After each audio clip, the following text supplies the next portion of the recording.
Meus amados, a paz do Senhor, eu os convido a lermos no livro de Ruth, capítulo 1, versículo 19. Assim as duas mulheres foram-se até que chegaram a Belém.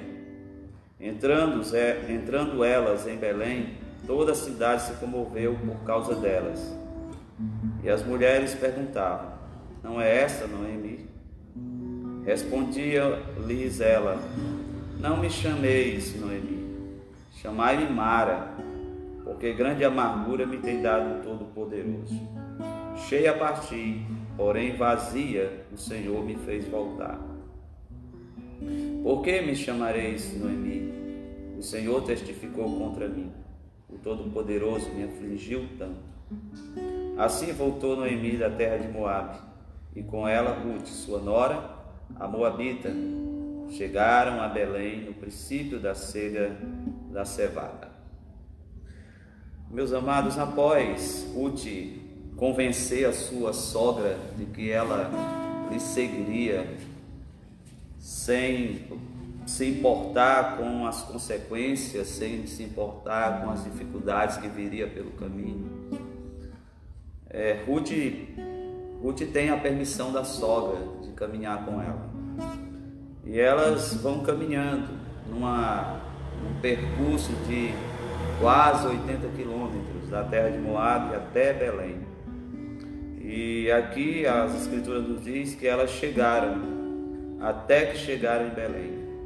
Uma caminhada difícil não só por conta do trajeto, das dificuldades e dos perigos que o caminho reservava para aqueles que eram viajantes, especialmente duas mulheres. Mais difícil porque o caminho de volta lhe traz tantas lembranças, lhe faz viver essa retrospectiva difícil das decisões tomadas anteriormente que levaram a todas essas perdas e a todos esses sentimentos que lhe perturbam no momento. O retorno faz com que ela traga à memória tudo o que ela viveu anteriormente e pensar sobre a vida em Belém, os dias felizes ali vividos, porque Noemi era uma mulher que tinha uma família abençoada, abastada, uma família de posses, uma família que tinha prosperidade. Então o caminho de volta é o caminho de todas essas experiências vividas em Belém, as experiências vividas em Moabe, e agora o retorno para o meio do seu povo, trazendo consigo todas as perdas, tudo aquilo que a dor lhe causou, trazendo no seu semblante as marcas da dor, do luto, de todas as perdas. Como era difícil encarar as pessoas neste momento. Como era difícil olhar para as pessoas, trazendo consigo o semblante da derrota, a face da decepção, da frustração, da amargura e de tudo aquilo que ela carregava consigo como fardo maior do que toda a bagagem que ela trouxe. A maior bagagem que Noemi trouxe do país de Moabe não estava sendo carregada por suas mãos, estava sendo carregada por sua alma, uma alma carregada de amargura, uma alma carregada de sofrimentos terríveis. E a palavra diz que elas chegam em Belém. Quando elas entram em Belém, toda a cidade se comove. É uma comoção geral com relação ao estado daquelas duas mulheres, desprovidas de tudo, sem nenhuma segurança, sem nenhuma estabilidade, trazendo consigo a face do luto, da dor, do sofrimento, trazendo no seu semblante a tristeza. É assim que elas chegam em Belém. E as pessoas daquele lugar que a conhecia se comovem profundamente por vê-la nesse estado triste, por saber de todas as suas perdas, por saber do luto pelo seu marido, pelos seus 2 filhos. A única coisa que ela traz consigo são os atestados de óbitos de seus familiares, trazendo consigo esta dor terrível e dilacerante no seu coração. Ela entra em Belém. A pergunta das pessoas é: não é esta Noemi? Não é esta aquela mulher tão feliz, aonde o próprio nome fala disso? O nome Noemi quer dizer ditosa, feliz, alegre. Não é esta Noemi? A pessoa que tinha o semblante desfigurado pela dor, pelo sofrimento, e elas olham para ela e percebem aquela figura totalmente sofrida. Então a pergunta: não é essa aquela mulher tão abençoada, tão feliz? Assim que ela se encontrava agora. Esta era a visão que as pessoas tinham, a visão de dar dó, uma visão de se sentir comovido com aquela situação, e as pessoas sentiam dó dela, porque ela trazia consigo esse sentimento perturbador na sua alma, essa angústia que lhe dilacerava a alma. Então as pessoas ficavam olhando com tristeza e diziam: como pode uma mulher tão feliz, tão abençoada, estar nessa situação tão triste? Assim as pessoas a viam, naquele estado. O ruim não é o que as pessoas veem, o ruim é o que a gente vê em nós mesmos. Não é o que as pessoas estão vendo, é como a gente se vê. Que tipo de autoconhecimento nós temos de nós mesmos. O problema não é o que as pessoas estão vendo, porque o que as pessoas estão vendo às vezes pode ser superficial, pode ser uma dedução precipitada de uma realidade que não se confirma no interior da pessoa, que não se confirma nos processos internalizados da alma. Pode ser que o que as pessoas deduzem diante da visão das perdas, daquilo que se processa dentro do conhecimento das pessoas, para algumas pessoas aquilo não tem correspondência no interior delas. No caso aqui de Noemi, aquela realidade que as pessoas podiam deduzir era muito mais profunda em sua alma do que aquilo que as pessoas podiam deduzir a respeito do que se transparecia. Os processos internalizados dos sofrimentos da alma era muito mais profundo do que aquilo que verdadeiramente se deixava transparecer pelo semblante, pelo comportamento, pelas atitudes, pelas próprias palavras de Noemi. Então, o que é difícil na nossa vida não é como as pessoas nos veem. Não é. Às vezes as pessoas olham diante de dificuldades sofridas por alguns e pensam que a pessoa está destruída por dentro, quando na verdade a pessoa permanece em um estado de serenidade, em um estado de confiança, mesmo diante de todos os traumas, mesmo diante dos olhos que estão marcados pelas lágrimas. Mas aqui, o que ela tem no seu interior é muito mais profundo do que aquilo que as pessoas veem. Porque diante da pergunta ou diante da afirmação do seu nome, ela entra em Belém. A primeira decisão que ela toma é a decisão de trocar o seu nome. Ela não quer mais ser chamada Noemi, porque o seu nome é a negação da sua própria experiência, daquilo que ela sente, daquilo que ela vive como pessoa. O nome dela seria algo que é profundamente contradizente, antagônico a toda a sua experiência pessoal, porque o nome dela significa feliz, abençoada, ditosa, e ela não é esta mulher, ela não se vê, né? Ela não se vê assim, ela nem usa do nome para ser uma espécie de afirmação, de transformação futura para a vida dela. Ela não aceita o nome como uma espécie de profecia futura, ainda que a realidade seja dura. Ela, muito pelo contrário, ela quer assumir aquela identidade de vida fracassada. Ela chega a se sentir como alguém que não tem mais esperança, não tem mais expectativa nenhuma de vida feliz. Assim ela se define, assim ela chega a esse momento de definição, ela chega ao momento de abrir mão de tudo, né? De dizer que não há mais esperança nenhuma. Por isso ela diz: não me chameis Noemi, chamai-me Mara, porque grande amargura me tem dado Todo-Poderoso. Ela escolhe um nome que define bem a sua situação, as suas circunstâncias, o seu ser, seus sentimentos. Eu quero que você me chame de Mara. Eu não quero ser chamado de Noemi. Eu quero que vocês me chamem por aquilo que eu sou. Eu sou uma mulher assim, amargurada. Eu sou uma mulher carregada de sentimentos amargurados. E ela está profundamente chegando a esta conclusão e colocando um ponto final, né, na sua história. Ela entra em Belém e aqui em Belém ela coloca um ponto final na história, sem saber que a sua história estava apenas começando. A história mais linda da vida dela ainda não tinha sido contada, ainda não tinha sido vivida por ela. E sem que ela percebesse, Deus estava começando a virar a página e escrever uma nova história para a vida dela. Ela, falando às pessoas, ela diz assim: me chamem de Mara, porque grande amargura me tem dado Todo-Poderoso.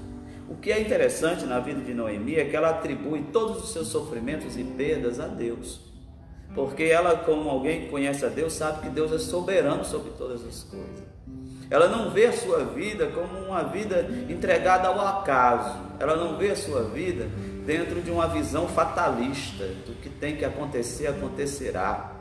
Ela entende a vida dela como uma vida que está sob a supervisão divina, de uma tal forma que ela não entrega a sua vida nas mãos de ninguém, nem das circunstancialidades, nem da mão do inimigo. Ela não diz que é o diabo que fez com que acontecesse tudo aquilo com ela. De uma certa forma ela não está certa, mas pelo menos ela afirma a soberania de Deus sobre todas as coisas. E ela aqui, quando fala a respeito de sua situação, ela usa o nome de Deus como sendo Todo-Poderoso, o Todo-Poderoso, o El Shaddai, o Deus Todo-Poderoso. Ela nunca deixou de crer que Deus é poderoso para fazer todas as coisas. Não era porque não tinha acontecido na vida dela, não era porque os milagres não surgiram, que ela deixou de crer que Deus é o Deus Todo-Poderoso.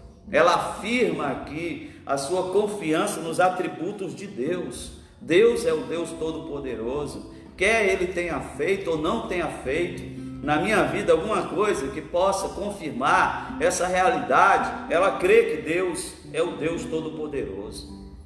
Ela não está certa concernente ao que ela afirma, que as suas perdas é resultado da ação direta de Deus contra ela. Ela não está certa, ela está equivocada. Ela vive uma experiência de perdas por uma atitude precipitada, de sair de Belém, e foi alcançada pelas tragédias da vida. E a gente nem pode afirmar que a doença, a morte, as perdas seja uma espécie de punição pela decisão precipitada, simplesmente, né? Acontece, e aconteceu na vida dela. Talvez tenha sido por conta da desobediência, mas ela está aqui de volta, se chamando a si mesma. Seus maiores problemas agora, não só as perdas já de vida, mas agora um conflito espiritual profundo. Porque essa sensação do desagrado de Deus é horrível. Você não ter a paz de se achegar a Deus e saber que Deus está de fato em paz com você. Ela se sentia como se Deus estivesse com inimizade com ela. As suas afirmações são fortes. Ela diz: porque grande amargura me tem dado Todo-Poderoso. O Senhor tirou tudo quanto ele tinha. Ele está contra mim e ele me afligiu. Como se Deus estivesse atacando ela todos os dias para tornar a vida dela uma vida cheia de aflição e sofrimento. Ela não está certa quanto a isso. Muito pelo contrário, o que Deus estava fazendo era exatamente trabalhando na vida dela de uma forma que ela nem percebeu, quando Deus já estava lhe agraciando e lhe abençoando. Pois quando ela diz aqui em resposta às pessoas, ela diz assim: cheia parti, porém vazia o Senhor me fez voltar. Como vazia? Como sem nada o Senhor fez voltar? Quando ela saiu de Belém, ela não tinha Ruth. Ela não tinha Ruth. Ela tinha um marido, ela tinha os filhos, ela tinha alguns recursos, mas não tinha Ruth. Como ela pode considerar uma dádiva tão grande como a presença de Ruth na vida dela, como não sendo nada? Ela disse: cheia parti, agora volto sem nada. Aquela dádiva de Deus na vida dela agora era vista como nada. Até que Deus vai abrir os olhos dela para ver a importância de Ruth na vida dela. Ela disse: eu parti cheia, estou voltando vazia, sem nada. Eu não sei como é que Ruth se sente diante da afirmação amargurada de Noemi, de não considerar importante a decisão que ela tomou, de estar ao lado dela, quer para a vida, quer para a morte. E sem que ela soubesse, Ruth seria a razão da mudança de sua história. Lá na frente, as afirmações que se faria a respeito de Ruth na vida de Noemi é que ela era melhor do que 7 filhos, não do que só 2 filhos, mas melhor do que 7 filhos na vida dela. E Deus já tinha presenteado, Deus já tinha dado Ruth para ela como uma filha melhor do que 7 filhos. Mas por enquanto seu coração cercado de amargura, cercado de sentimento e revolta, não consegue ver a bênção de Deus na vida dela. Quantas vezes nós ficamos cegos para perceber aquilo que Deus já tem feito por conta de nossas amarguras e ressentimentos, não conseguimos perceber o quanto Deus tem sido bom e generoso, o quanto Deus tem colocado diante de nós uma fonte aberta, e a gente está com os olhos fechados para ver o poço que será a razão da nossa subsistência, a provisão de Deus. Ruth era a provisão de Deus para Noemi. Ruth era aquela que tinha lhe dado fé para seguir Noemi, estar ao seu lado, e ela na ocasião diz apenas: cheia parti, agora vazia estou voltando, sem nada.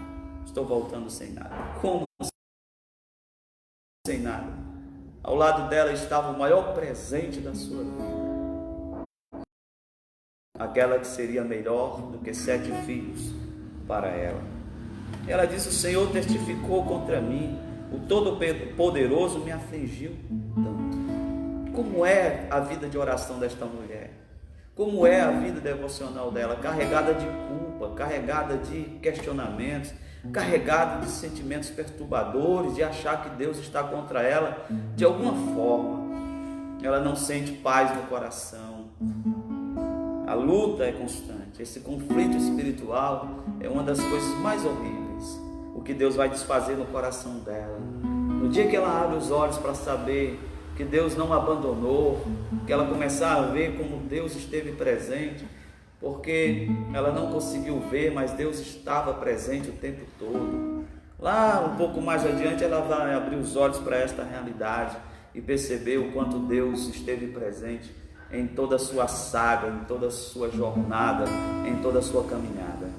A palavra diz que assim ela voltou da terra de Moabe. Ela está em casa, ela voltou para casa.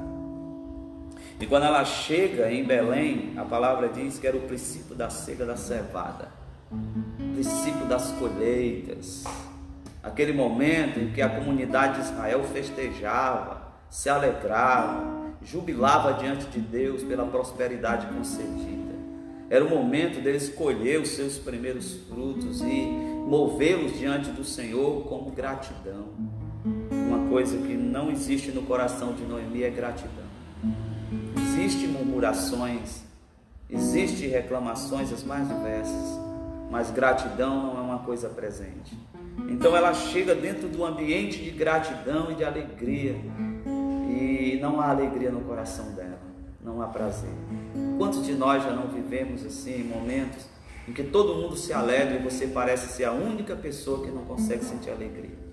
De quantos cultos você participou, enquanto as pessoas glorificavam e se alegravam profundamente com os louvores, com a pregação, você ficou aqui com a sua mente arrebatada pelas suas pelos seus conflitos e sofrimentos terríveis. Noemi chega no ambiente da alegria, no ambiente da celebração, no ambiente que todas aquelas pessoas estavam tendo razões para se alegrar, e ela entra dentro daquele ambiente de alegria com seu coração amargurado e triste. Ela está dentro daquele ambiente que é um ambiente de tanta celebração e gratidão, e ela gratidão não tem. Não há nada para agradecer, não há ações de graça no coração dela, não há expressão de gratidão no coração dela, porque até então ela sente que o Senhor é seu inimigo. Deus está afligindo ela, Deus a está ferindo, Deus está desferindo os seus ataques contra a vida dela, e a gratidão não é uma coisa que ela tenha no coração. Será que Deus abandonaria alguém assim, nesse estado de amargura, de ressentimento, de ignorância, nesse estado de incapacidade de compreender a bondade, a generosidade, o agir de Deus? Não, Deus não abandona. Apesar de sua fé estar abalada, apesar de todas essas situações, Deus está planejando algo grandioso para a vida dela e surpreendente. Deus é um Deus de surpresas.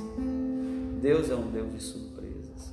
Ela aqui chega ao ponto de se sentir liquidada, né? Colocar um ponto final na sua história de vida, e Deus estava apenas colocando uma vírgula naquela experiência, porque Deus começaria a escrever uma nova história para ela.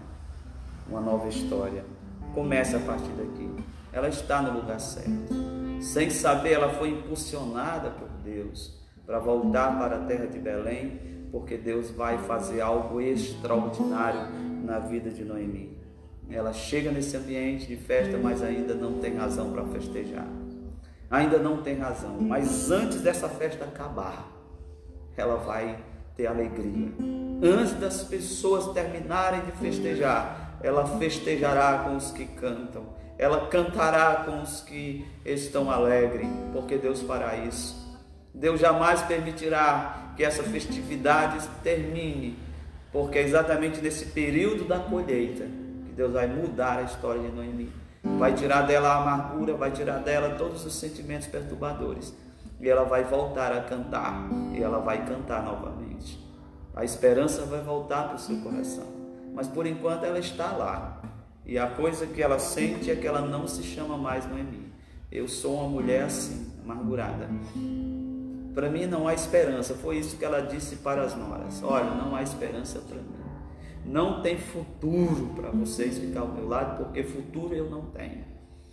Todos nós conhecemos a história, mas nós vamos devagarzinho para entendermos a forma como Deus não abandonou uma pessoa nesse estado de amargura. A gente pensa assim: Deus só abraça aquelas pessoas de grande fé, aquelas pessoas que estão cheias de ousadia.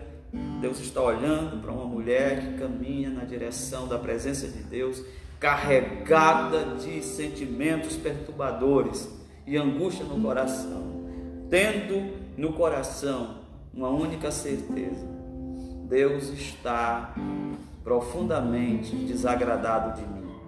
Não há nela uma expectativa com relação à generosidade de Deus ao seu respeito, mas ela está ali, diante de Deus, naquele lugar onde Deus tinha visitado o seu povo.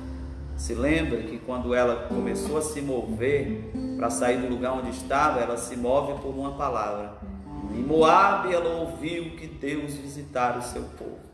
Mesmo de forma inconsciente, ela se move na direção de Deus. Mesmo assim, com todos os seus conflitos de fé, com todas as suas dificuldades, ela se move porque ouviu falar que Deus visitou o seu povo. Ela não ouviu falar apenas: as circunstâncias mudaram, a coisa melhorou por lá, né? Não é uma coisa que ela enxerga de forma natural. O que a move é aquele sentimento que Deus está visitando o seu povo naquele lugar, e ela quer ir para o lugar onde Deus está visitando o seu povo.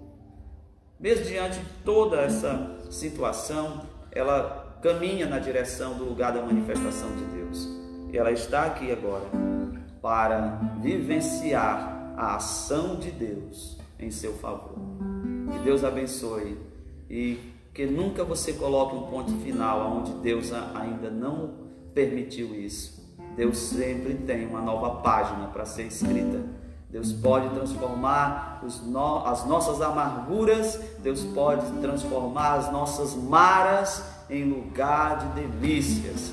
É assim que Deus faz, porque Ele é Deus. Deus abençoe os irmãos, que todos tenham uma tarde abençoada em nome de Jesus. Nosso Pai eterno, soberano Senhor, nós te agradecemos por mais um dia em que estamos aqui, por mais um dia em que compartilhamos a Tua palavra, Senhor, com aqueles que reservam esse momento precioso para estar diante da Tua presença. Abençoa-nos com ricas bênçãos da Tua graça. Dá-nos força, Senhor, para caminharmos na Tua presença. É assim que nós te oramos e te agradecemos, em nome de Jesus. Amém. Deus abençoe os irmãos, a paz do Senhor a todos, em nome de Jesus.